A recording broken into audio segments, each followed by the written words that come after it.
Vừa nhượng lại Vinmart cho Masan, thì Vingroup bất ngờ giải thể toàn bộ hệ thống siêu thị điện máy Vinpro và sát nhập Adesoy vào VinID.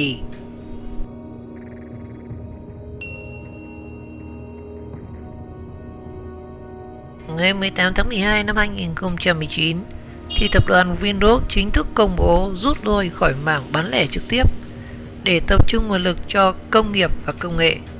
Trong đó thì trang thương mại điện tử Adesoy sẽ sát nhập vào VinID và toàn bộ hệ thống siêu thị điện máy Vinpro sẽ giải thể và thời hạn hoàn tất là hết tháng 12 năm 2019. Đây được coi là bước tiếp theo trong lộ trình tái cơ cấu của tập đoàn nhằm tập trung mọi nguồn lực cho lĩnh vực ưu tiên cốt lõi chính là công nghiệp và công nghệ. Sau khi tiến hành hoán đổi cổ phần hệ thống siêu thị và cửa hàng Vinmart và Vinmart Cộng cho đối tác Masan, trang thương mại điện tử Adesoy đi vào hoạt động từ tháng 8 năm 2014 với sứ mệnh là kiến tạo ra sân chơi công bằng với những tiêu chí và chuẩn mực cao về chất lượng hàng hóa, nguồn gốc xuất xứ và góp phần thúc đẩy và phát triển lĩnh vực thương mại điện tử và ngành bán lẻ tại thị trường Việt Nam. Và để nâng cao hơn nữa hiệu quả hoạt động thì Vingroup quyết định nâng cấp mảng thương mại điện tử thành mô hình New Retail kết hợp với phương thức bán lẻ truyền thống và phương thức bán lẻ trực tuyến Ohio. Việc sát nhập Adesoy với ứng dụng VinID không chỉ giúp dữ liệu hóa hành vi người dùng mà còn tạo ra nền tảng mới, trong đó khách hàng là trọng tâm, với mục tiêu dự đoán đúng nhu cầu và đáp ứng chính xác và kịp thời với mong muốn của khách hàng với chất lượng dịch vụ tốt nhất. Hệ thống siêu thị điện máy Vinpro thì ra mắt vào tháng 3 năm 2015 nhằm hoàn thiện khối bán lẻ của Vingroup. Tuy nhiên, với việc thay đổi chiến lược phát triển, lĩnh vực bán lẻ không còn là ưu tiên của tập đoàn.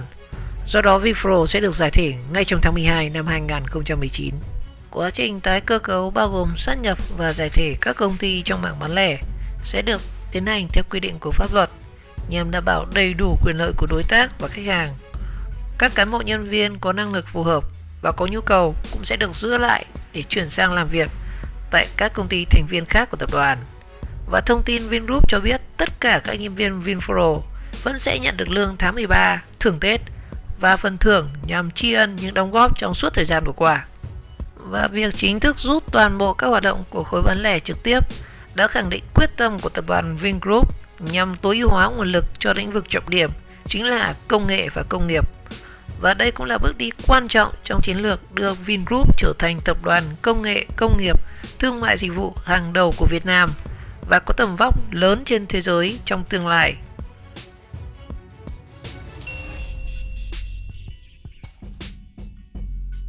CEO Nguyễn Việt Quang, Vingroup nhượng lại Vinmart, giải thể Vingroup để dồn toàn lực cho Vinsmart, Vinfast. CEO của Vingroup cho biết tập đoàn đang tiếp tục tiến hành tái cơ cấu mảng bán lẻ của mình để tập trung toàn bộ nguồn lực theo đuổi mục tiêu là công nghiệp và công nghệ. Vingroup muốn trở thành tập đoàn có tầm vóc trên thị trường quốc tế. Vừa qua thì Vingroup đã sát nhập Vincommerce với Masan và trao quyền điều hành hệ thống bán lẻ tiêu dùng cho phía Masan để tập trung nguồn lực cho mảng công nghiệp và công nghệ. Xin ông cho biết sắp tới định hướng của Vingroup với các thương hiệu còn lại thuộc mảng bán lẻ của tập đoàn Vingroup sẽ như thế nào ạ? Hiện nay chúng tôi đang tiếp tục tiến hành tái cơ cấu khối bán lẻ trong nội bộ, cụ thể là sát nhập trung tâm thương mại điện tử Adesoy vào công ty cổ phần VinID và đồng thời sẽ giải thể hệ thống siêu thị điện máy Vinpro. Và những thay đổi này chính là động thái tiếp theo trong lộ trình cơ cấu lại toàn bộ khối bán lẻ của tập đoàn và theo chiến lược tập trung cho các lĩnh vực mũi nhọn là công nghệ và công nghiệp như đã tuyên bố trước đây. Và theo đó thì trung tâm thương mại điện tử Adesoy sẽ sáp nhập hoàn toàn vào công ty cổ phần VinID kể từ ngày 31 tháng 12 năm 2019 và công ty Vinpro dự kiến sẽ chính thức dừng hoạt động ngay trong tháng 12 năm 2019. Việc sáp nhập Adesoy vào VinID liệu có thể hiểu là Vingroup đóng cửa mảng thương mại điện tử do thời gian qua hoạt động không hiệu quả khi liên tục lỗ lớn hay không? Và tương tự như vậy đối với thương hiệu Vinpro. Thật ra là không hẳn như vậy.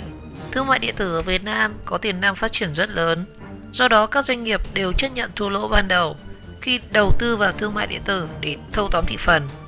Và ngay cả những doanh nghiệp hàng đầu thế giới như là Amazon, JD.com cũng phải mất rất nhiều năm mới thoát được lỗ. Thực tế thì khi phát triển AD rồi thì mục tiêu đầu tiên của Vingroup là tạo ra một nền tảng hỗ trợ đắc lực cho hệ sinh thái mà Vingroup đã xây dựng được. AD rồi đã tạo ra một sân chơi công bằng với những tiêu chuẩn và chuẩn mực về chất lượng hàng hóa, nguồn gốc xuất xứ và mang đến cho người tiêu dùng những sản phẩm, dịch vụ chất lượng cao, thúc đẩy và sự phát triển của lĩnh vực thương mại điện tử với ngành bán lẻ tại thị trường Việt Nam. Hiện tại thì để nâng cao hiệu quả hoạt động thì tập đoàn quyết định nâng cấp mảng thương mại điện tử thành mô hình New Retail, là mô hình kết hợp giữa phương thức bán lẻ truyền thống và phương thức bán lẻ trực tuyến Ohio. Việc sát nhập AD rồi với ứng dụng VinID không chỉ giúp dữ liệu hóa hành vi người dùng mà còn giúp xây dựng một nền tảng bán lẻ mới, linh hoạt hơn và lấy khách hàng làm trọng tâm với mục tiêu đoán đúng nhu cầu, phục vụ đúng những yêu cầu của khách hàng vào đúng lúc họ cần với chất lượng dịch vụ tốt nhất. Còn đối với VinPro thì chúng tôi cũng xây dựng với mục tiêu mang tới hệ sinh thái các sản phẩm và dịch vụ trọn vẹn cho người tiêu dùng. Tuy nhiên thì với sự thay đổi chiến lược mới thì toàn hệ thống Vingroup đang dồn mọi nguồn lực cho VinFast và Vinsmart. Chúng tôi sẽ thực hiện chính sách thắt lưng buộc bụng, tái cấu trúc hoặc là giải thể các công ty con không thuộc ưu tiên cốt lõi để tập trung mọi nguồn lực cho những dự án lớn và đủ sức đưa Vingroup trở thành tập đoàn có tầm vóc trên thị trường quốc tế, sẵn sàng bắt tay với mọi đối tác. Hiện tại thì các siêu thị điện máy Vinpro đang phủ sóng tại tất cả các Vincom trên cả nước với tổng diện tích mặt bằng thuê rất là lớn. Vậy việc giải thể Vinpro liệu có gây ra một khủng hoảng kiểu domino cho Vincom hay không thưa ông? Các siêu thị Vinpro thì đang nằm ở tất cả các vị trí rất tốt của trung tâm thương mại Vincom. Vì vậy Vincom Return sẽ rất dễ dàng cho thuê ngay được các mặt bằng này. AD rồi và Vinpro là những kênh bán hàng và giới thiệu sản phẩm mới hiệu quả, đặc biệt là cho khối công nghệ mà tập đoàn đang tập trung phát triển. Vậy thì việc tái cấu trúc hệ thống này thì có ảnh hưởng gì đến chiến lược bán hàng của tập đoàn hay không ạ? Tương tự các nhà sản xuất lớn khác thì các sản phẩm của chúng tôi không phụ thuộc vào từ 1 đến 2 nhà phân phối cố định ở trong nhà, mà sẽ cung cấp rộng rãi tới các chuỗi bán lẻ, các đại lý, các nhà phân phối ở trên thị trường. Chúng ta có thể thấy điển hình như là điện thoại Vsmart hiện nay đã được bán tại tất cả các nhà phân phối lớn như là Thế Giới Di động, FPT Shop, Viettel Store, Hoàng Hà, S-Channel. Và đây cũng là chính sách bán hàng của chúng tôi có từ xưa đến nay. Và mục tiêu sẽ là khách hàng có thể dễ dàng mua được sản phẩm ở bất cứ điểm bán nào. Chúng tôi bắt tay với mọi đối tác để có thể mở rộng quan hệ hợp tác, chứ không gói gọn trong một vài nhà phân phối cụ thể. Do đó thì việc tái cấu trúc mảng bán lẻ nội bộ thì không tạo ra biến động lớn tới chiến lược kinh doanh các sản phẩm khác của Vingroup.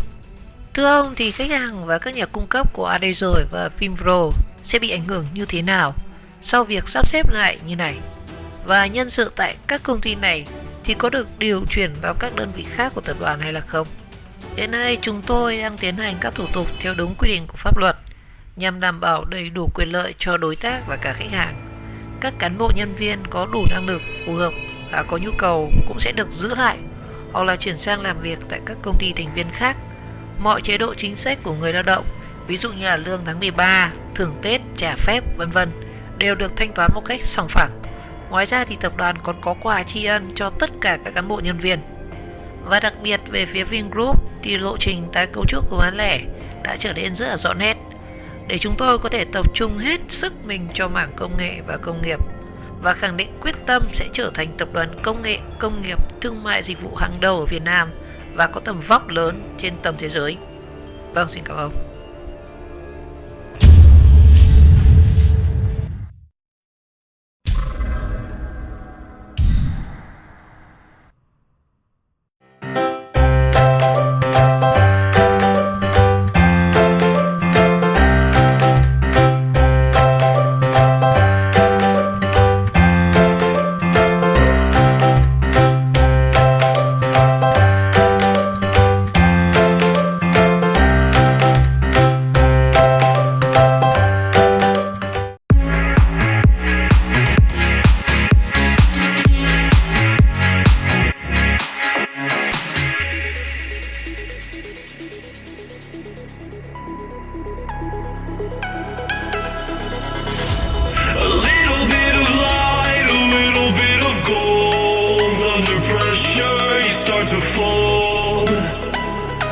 Like a diamond